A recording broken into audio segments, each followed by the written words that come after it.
Big shout out to our elite subscribers. Today we got a special one for you. Through what can only be classified as a clerical error, we've been invited to see a launch of a new rocket. So here we are at the Space Coast in Florida. So stick around for this video. We're going to show you all the fun things we do at Space Coast in Florida. Right now, we just pulled into town, so we stopped at the sandbar, and here we are.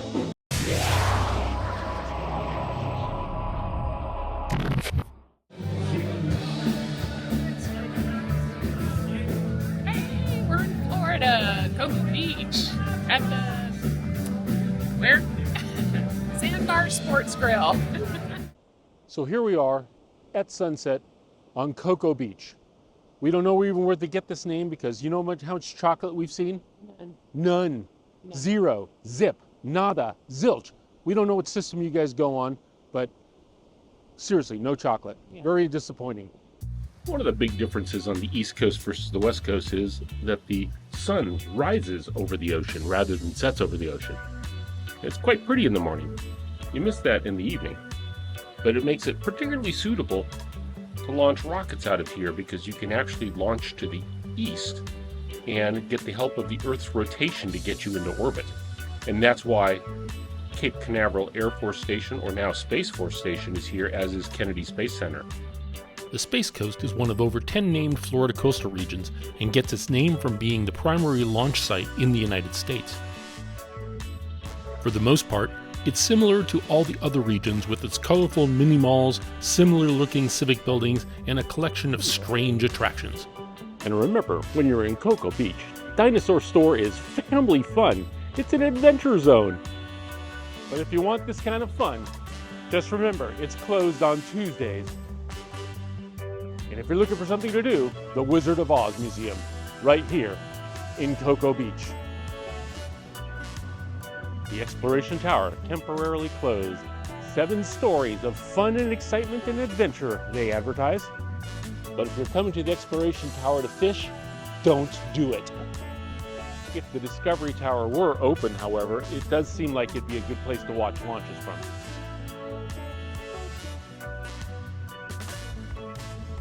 Despite the name Cocoa Beach, we've yet to see any chocolate eateries. However, we do recommend Pokey Fin, a delicious lunch spot.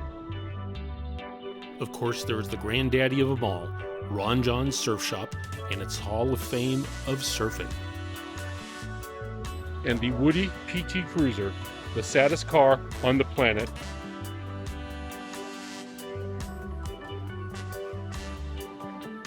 People do surf in Cocoa Beach. Here's some footage from the famous Cocoa Beach Pier. Today, the biggest draw of the Space Coast is Port Canaveral, which recently passed Miami as the most popular cruise port in the United States. Cocoa Beach Pier. Ricky Tiki Tavern at the end of the Cocoa Beach Pier, closed because of, look at those high winds.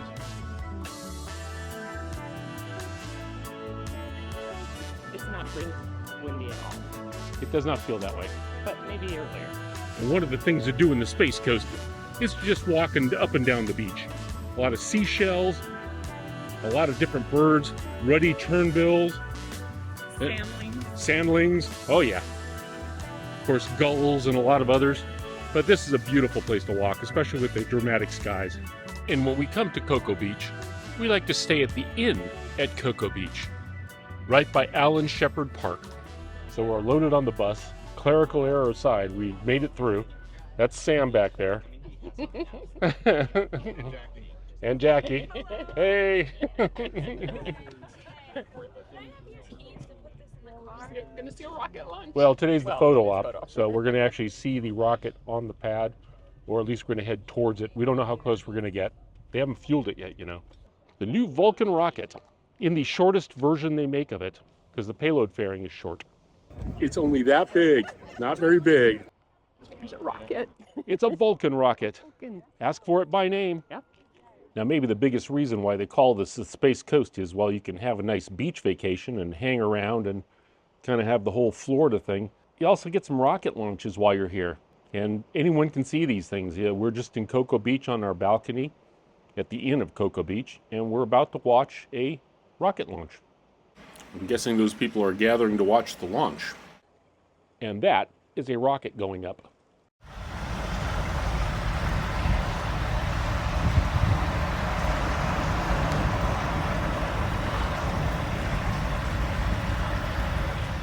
And the contrail being stirred up by the atmosphere. If you're really into the space program, the Kennedy Space Center Visitors Complex is a must visit. It's easy to find. Just go past the local rocket factory and hang a right. You'll recognize it because that's where all the rockets are standing up. For the eyes of the world, now look into space, to the moon, and the planets beyond. And the missiles from left to right are Redstone with the Mercury on top of it, like Alan Shepard and Gus Grissom flew. And then there's the Atlas next to that with the Mercury on top. That's like John Glenn and the rest of the Mercury 7 flew. Then you have a Jupiter kind of there further behind, like the Explorer, the first American satellite flew. Then a Thor is there with the little blunt nose stuff. And then an Atlas Agena is to the right of that. It's silver. WD-40 was actually invented to actually keep that clean. Then the blue rocket is a Delta II. Kathy was there at the very last launch of a Delta II. And then the right one is the Gemini on top of a Titan launcher. And the large chunk you see in the back, that is a Saturn 1B, the baby brother of the Saturn V rocket with its 8 engines in the back. Here we have the Saturn 1B, the first stage, originally by Chrysler. And this was going to Earth orbit with the Apollo capsule. They used these little bitty stubbers. Here we are at the very bottom of the Delta II. This is what it looks like looking up as you're about to launch. The Gateway exhibit is a really neat way to see the stuff that's currently flying and is about to fly. So that is a SpaceX Falcon 9, like we see launched yesterday. So the second launch of the Vulcan is going to launch one of these. It's an HL-20 derived Dream Chaser made by Sierra Space. The New Shepard, which pops up people. Suborbital flights out of Texas.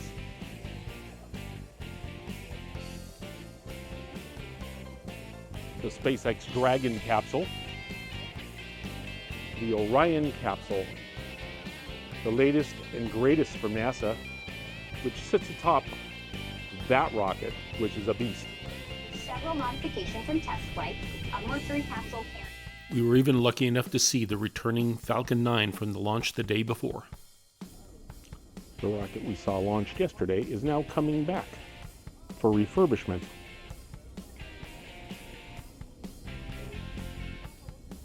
Could use a wash.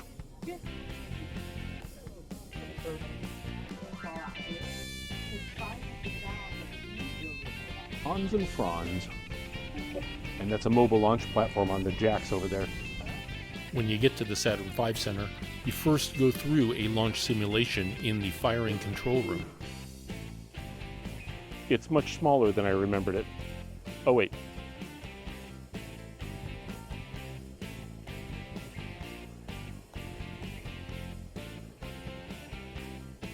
That's more like it. 7.5 million pounds of thrust, no waiting. So that's the Apollo capsule, the service module, and this was the part that had the fire during Apollo 13, or the exploded panel. 360 feet long. Doesn't look that long from this angle. 225,000 pound thrust each J2 engines. Hydrogen oxygen, stage 3 with its single J2 engine, the restartable J2. The Apollo capsule and the escape tower. And then the service module, the LEM bay, and then the 3 stages of the Saturn V rocket, or Lunar Expeditionary Module. I knew it! The moon landing was faked here. The Saturn V Center here at Kennedy Space Center. Definitely a neat display. There's one very similar to it in Huntsville. It's called the Davidson Center. Pads 39, A and B. A is where all but one of the Saturn V's went from, and then both these pads were used for launching the space shuttle. SpaceX now has 39A, and they use it for Starship eventually, and that's why the large extension over there.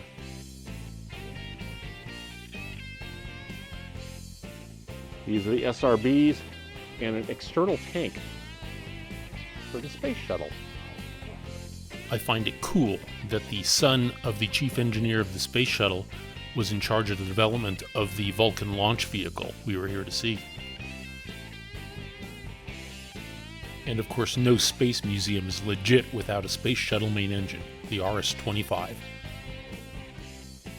Yeah, that's a little propulsive man maneuvering unit, MMU. The KSC Visitor Complex is certainly somewhere that every space fan should visit at one point or another. Okay, one launch down, and then a second launch to go, a bonus launch. So the one we just saw, it's available to anybody. All you have to come here is the Space Coast, and they launch on average about twice a week. So you're likely to see one if you spend any time down here. Hence the name Space Coast. After midnight, we're going to hop on a bus and go after our bonus launch, the one that is completely tied to a clerical error. We're convinced of it. Once we got on the bus, everyone was going, "Who are those people?" And we were thinking the same thing. So anyway, just fall in with the right crowd, follow the right people, and you'll get a bonus launch. And pretend you belong there. On the bus, headed for the launch of the first Vulcan rocket. It's dark. Time now is 1:45, which means that it's late, early. 1 a.m. 1 a.m. 1:45 a.m. Hence the lighting. So we don't always get the most comfortable launches. Since this is headed to the moon, the window to actually launch isn't at a convenient time like the earlier launch. So here we are.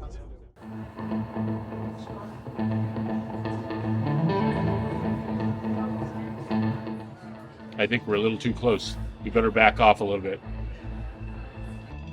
So this is from the ASOC, which is the control center for the Atlas. However, the Vulcan launches from the old Atlas launch area. Here is the vehicle assembly building at NASA. And over here, we have the Vulcan launch vehicle on the pad. And the pad right there is where the SpaceX rocket launched from earlier today. And if we scan over this way, the very last Delta IV Heavy is actually stacked in that building, ready for its launch sometime midway through 2024. Opening of today's launch window. Inside Vulcan's payload bearing is Astrobotic's Peregrine spacecraft. Vulcan launch vehicle from the ASOC.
We could even see when the solid rocket motors stopped firing and the trip continued with the liquid natural gas engines on the main vehicle.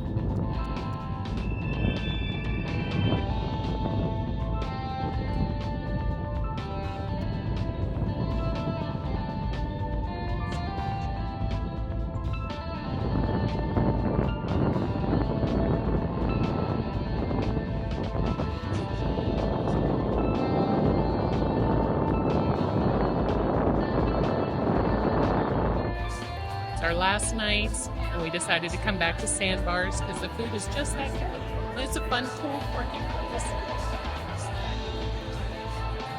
No tacos? No tacos. We did peel and eat shrimp.